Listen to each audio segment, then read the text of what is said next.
On October 22nd, 1422, Charles VI died, bequeathing, by the Treaty of Troyes, his kingdom with the hand of his daughter to Henry V, King of England.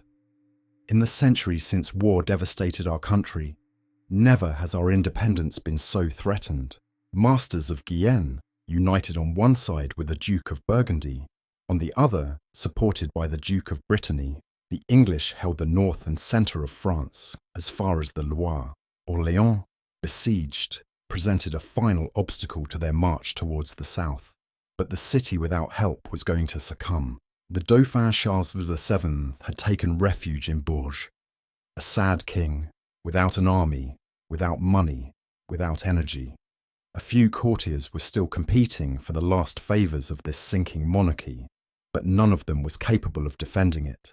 And across the hungry countryside, the remnants of the royal army, bands of road warriors from all sources, reduced and demoralised by their recent defeats at Crevant and Verny, fell back incapable of a new effort. Everything was lacking: men, resources, even the will to resist.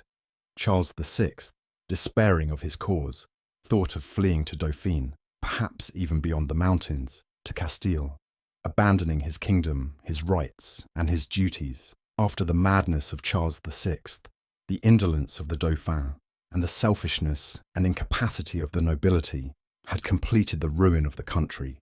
Our very race was going to lose its nationality. Then, on the borders of Lorraine, in a remote village, a little peasant girl stood up. Moved with pity by the miseries of the poor people of France, she had felt in the depths of her heart the first thrill of the homeland. With her weak hand, she picked up the great sword of vanquished France, and with her frail chest making a bulwark against so much distress, she drew from the energy of her faith the strength to raise the lost courage and to uproot our country to the victorious English.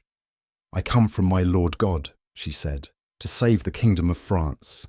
And she added, "This is what I was born for. It is for this she was born, the holy girl. This is also why, delivered cowardly to her enemies, she died in the horror of the cruelest torture, abandoned by the king she had crowned and the people she had saved."